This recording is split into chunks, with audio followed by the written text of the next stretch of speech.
I-check lang natin yung box na yan. Tapos, send OTP. Yan. Yung green na yan. Tap lang natin. At in a minute or in seconds, makaka-receive tayo ng OTP sa number na yan na ating i-register. Yan. So, na-receive ko na.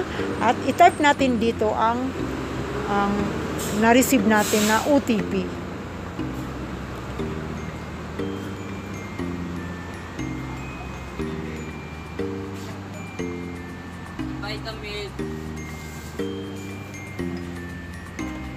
So, ayan, send OTP lang po. I-tap natin. Yan, success. Yan. Okay lang natin. Okay lang natin, guys. Yan, sa nakikita nyo, type of registration. So, pipili tayo kung ano, kung you are registering and new bought SIM or registering a old SIM. Yan.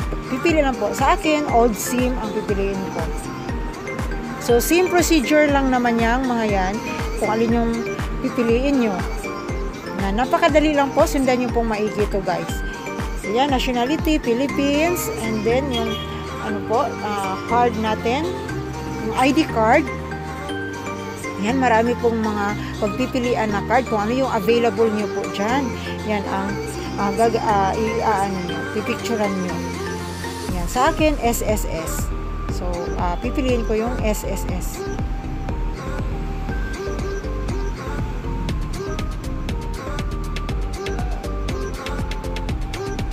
So, select lang natin yung SSS.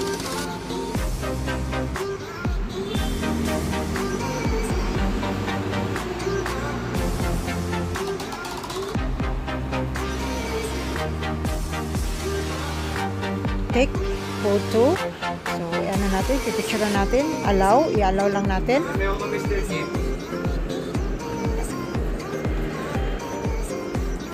So, ayan, i-blur ko lang yung aking SSS. I-blur ko lang po, guys. Yan, ganyan lang po. Sundan nyo lang. So, ano natin siya sa square na yan, or rectangle. O, dire-diretso at scan face. Yan. I-click lang natin yon at automatic. Ayan ang Lola. It's wala ng Lola. Yan. Move closer. Ayan, para mabasa ng system. At ayan na po. At yan, success. Yan. Okay lang po natin. Yan. At customer information. So, dyan magta-type tayo ulit dyan ng ating customer information. Ayan, i-blur ko lang po ulit, guys. So, alam nyo naman yan, syempre sa inyo, i-type, i-ano nyo lang. Yan kasi, nabasa na pala yung sa SSS, so automatic pala, nag-fill out na dyan yung aking mga name, yung name ko. Kaya, ang ilagay ko na lang dyan ay yung yan, address.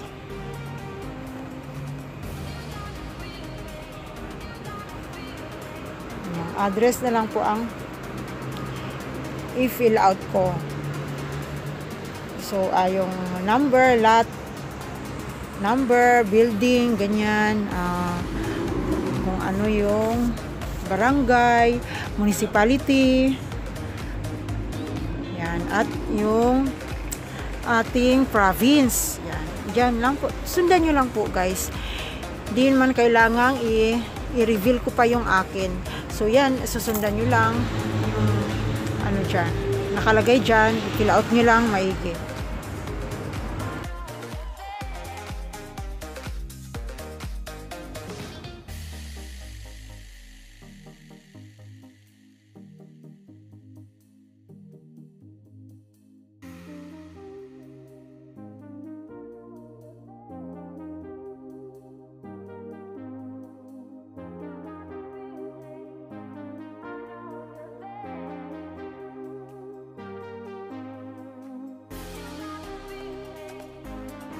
Okay, so dito hinahanap ko yung aking province. Ayan, tagal kong mahanap. Ayan, Metro Manila. Tapos, ayan, alternate contact number. Kailangan natin yung, yan, kailangan natin mag-enter ng alternate contact number. So, pwede yung personal number. So, ilagay ko dito personal number ko. Yan. 350 lang.